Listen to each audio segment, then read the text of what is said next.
Magandang tanghali po. Bali, alamin natin yung performance ng ating mga scholar. Kakausapin natin yung teacher.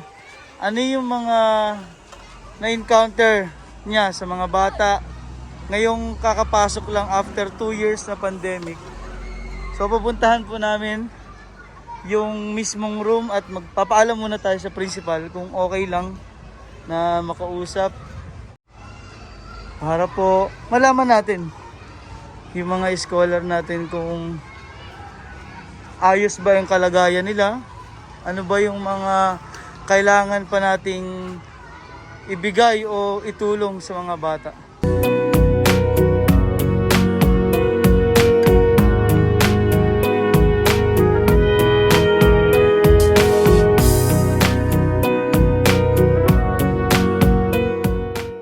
Magandang tanghali, ma'am. Magandang tanghali din po, sir. Si ma'am po isa sa mga teacher ng ating nabigyan ng scholarship Opo. na si Sofia po. Opo.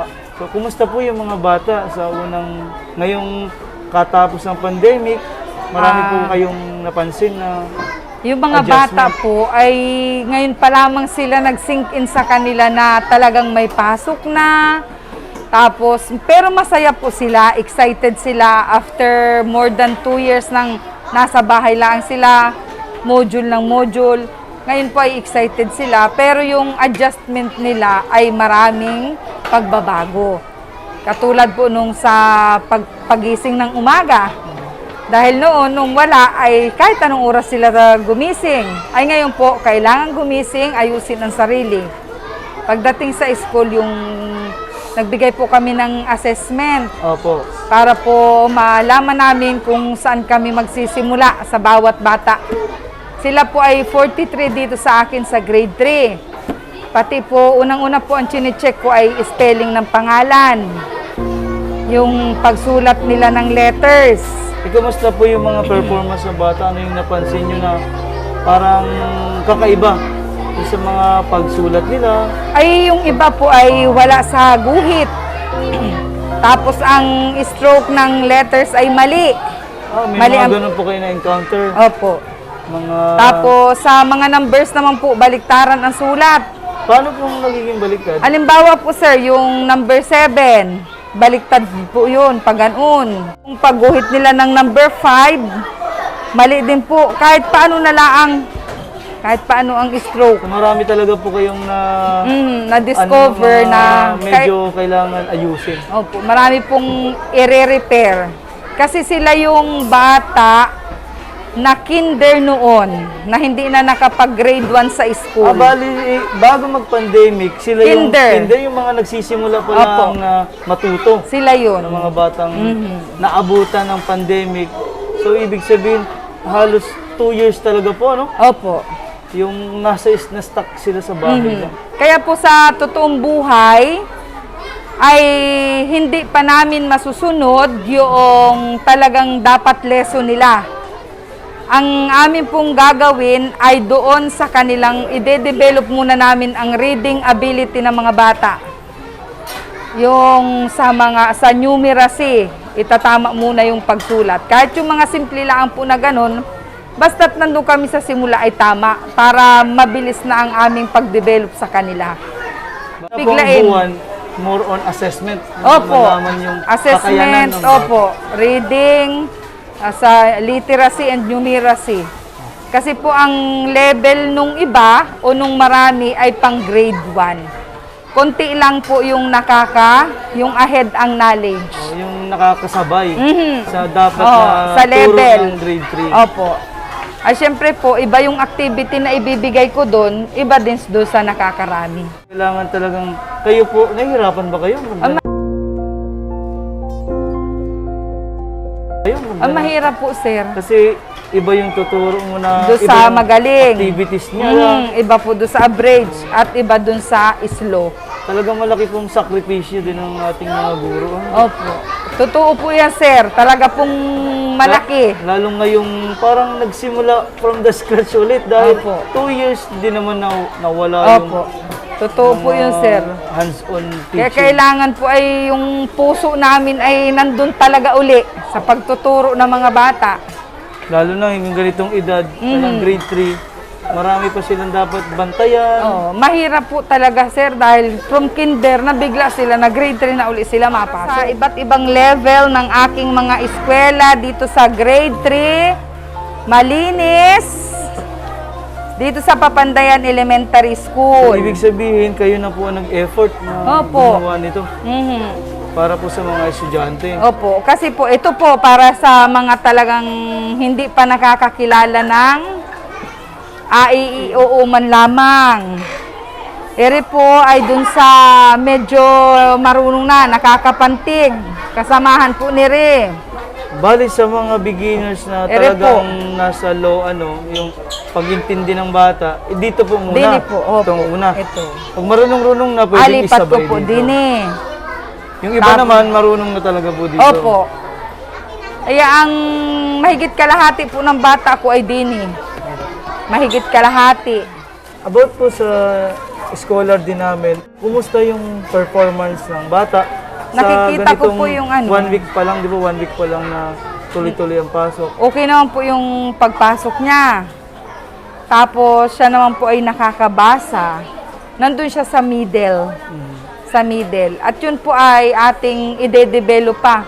Na ang nasis ko po, nandun siya sa average eh. Yes, ma'am. Tapos, pag yun po ay, basta siya ay cooperative, hindi siya uma-absent nang walang dahilan. Tapos, palagi siyang makikinig, mas madadagdagan pa po yun.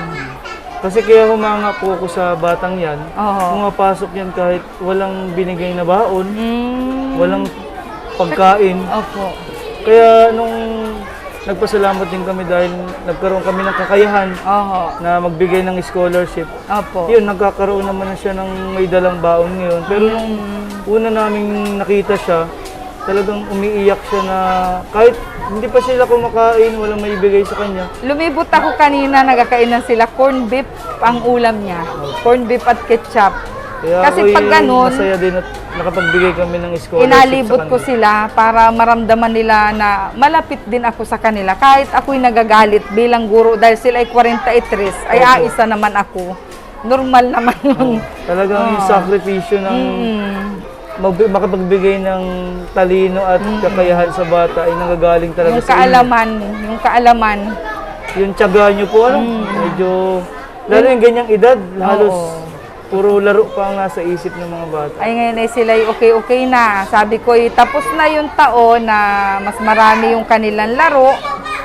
Ngayon ay mas marami yung kanilang aral. Paano pala po pang sitwasyon nila? Pagka may ganitong recess o ganitong lunch na nakakalabas ba sila? Nakalabas sila, mabili sila sa kantin, pero mabalik sila dito dahil ako'y nandito. Hindi ako naalis din eh. Ibig sabihin po, andito lang sila, bawal silang magkipaglaro Oo. Supervise. sa iba. Oo. Yun po ang iniiwasan, Yung contact. contact. Kaya bawal pa silang, kung sila yung magka-classmate dito sa loob, sila lang din yung magkakasama. Bawal na yung ibang... Oo. Tapos sa tanghali, pagkakain nila, maghahugas sila ng kamay. Tapos, pwede silang bumili doon sa kantin, mabalik ulit sila dito. Bawal silang maglaro. Ano? Ayun, maraming salamat ma'am sa inyong Sige po. masayang usapan Salamat namin ni din ma'am. po sa inyong oras para dito sa amin sa grade 3 Malinis. Anong whole name niyo ma'am? Charita Esenyo. Ayun, maraming salamat ma'am. Up.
Mm.